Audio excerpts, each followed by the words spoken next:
ସମସ୍ତଙ୍କୁ ରାଜକୁମାର sir YouTube ଚ୍ୟାନେଲକୁ ସ୍ୱାଗତ।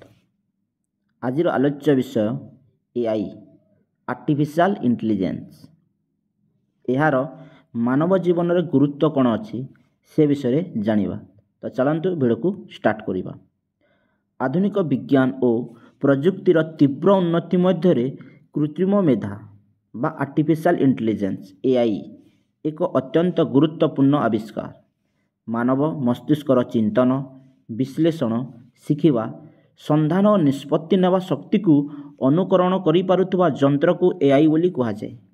ଆଜି ଏଆଇ କେବଳ ବୈଜ୍ଞାନିକ ଗବେଷଣାରେ ସୀମିତ ନୁହେଁ, ଏହା ମାନବ ଜୀବନର ପ୍ରତ୍ୟେକ କ୍ଷେତ୍ରକୁ ଛୁଇଁ ପାରିଛି। ପ୍ରଥମେ, ଏଆଇ ଆଧୁନିକ ଶିକ୍ଷା ପ୍ରଣାଳୀକୁ ନୂଆ ଦିଗ ଦେଇଛି। ବ୍ୟକ୍ତିଗତ ଶିକ୍ଷଣ ପ୍ରଣାଳୀ, smart classroom, e-learning platform, virtual tutor ଇତ୍ୟାଦିରେ ଏଆଇ ମାଧ୍ୟମରେ ଛାତ୍ରଛାତ୍ରୀ ନିଜ ଗତିରେ ଶିଖିବାର ସୁବିଧା ମିଳୁଛି। ଶିକ୍ଷାକୁ ଅଧିକ ସମ୍ପ୍ରସାରଣୀୟ, ଆକର୍ଷଣୀୟ ଓ ପ୍ରାୟୋଗିକ କରି ପରିବର୍ତ୍ତନ ଆଣିଛି। ଦ୍ୱିତୀୟ, ସ୍ୱାସ୍ଥ୍ୟ ସେବାରେ ଏଆଇ ଏକ ବିପ୍ଳବ ଆଣିଛି।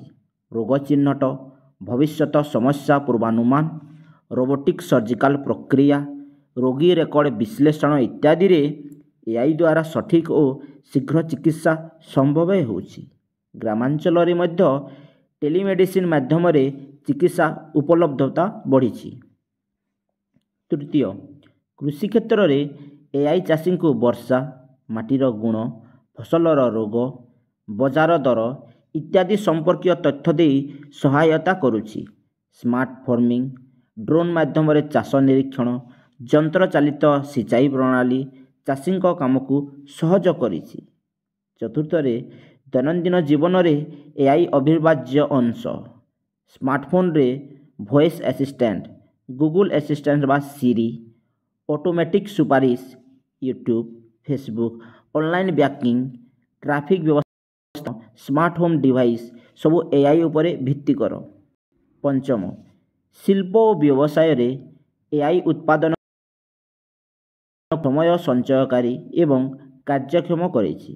ରୋବୋଟିକ୍ ଅଟୋମେସନ୍ ମାଧ୍ୟମରେ ଯନ୍ତ୍ର ମାନବଙ୍କ ଠାରୁ ଅଧିକ ଦ୍ରୁତ କାମ କରୁଛି। ଏଥିରୁ ଦେଶର ଅର୍ଥନୀତି ଓ ଉତ୍ପାଦନ ବୃଦ୍ଧି ପାଇପାରୁଛି। କିନ୍ତୁ ଏଆଇ ସହିତ କିଛି ଚ୍ୟାଲେଞ୍ଜ କାର୍ଯ୍ୟ ସ୍ୱୟଂଚାଳିତ ହେବାରୁ ଚାକିରି ହାନିର ସମ୍ଭାବନା, ଗୋପନୀୟତା ହନନ, ଭୁଲ ତଥ୍ୟ ସୃଷ୍ଟି ଇତ୍ୟାଦି ଜଣାପଡ଼ିଥିବା ଅସୁବିଧା। ତେବେ ସଠିକ୍ ନୀତି, ନିୟମ ଓ ନୈତିକତା ଅନୁସରଣ କଲେ ଏହି ବିପଦକୁ ନିୟନ୍ତ୍ରଣ କରାଯାଇପାରେ ବା କରିପାରିବା। ଶେଷରେ, କୃତ୍ରିମ ମେଧା ଆଜିର ଏବଂ ଆସନ୍ତାକାଲିର ଭବିଷ୍ୟତ। ମାନବ ଜୀବନକୁ ସୁବିଧାଯୋଗ୍ୟ, ସୁରକ୍ଷିତ ଓ ବିକାଶମୁଖୀ ଓ ନବାନ୍ୱେଷଣରେ ଭରପୁର କରି ଏହା ମାନବ ସଭ୍ୟତାକୁ ଅଗ୍ରଗତି ଦେଇପାରିବ। ସଚେତନ ଭାବେ ବ୍ୟବହାର କଲେ ଏଆଇ ମାନବ ଜୀବନର ମହାନ ସାଥୀ ହୋଇ ରହିବ। ତ ଆଶା କରୁଛି ଏହି ଛୋଟିଆ ଇନଫର୍ମେସନ୍ଟି ଆପଣଙ୍କ ପାଇଁ ବହୁତ ହେଲ୍ପଫୁଲ୍ ହେଇଥିବ। ଫାର୍ଷ୍ଟ ଟାଇମ୍ ଭିଜିଟ୍ କରିଥାନ୍ତି ତ ଜରୁର ଚ୍ୟାନେଲକୁ ସବସ୍କ୍ରାଇବ୍ କରିନେବେ। ଧନ୍ୟବାଦ।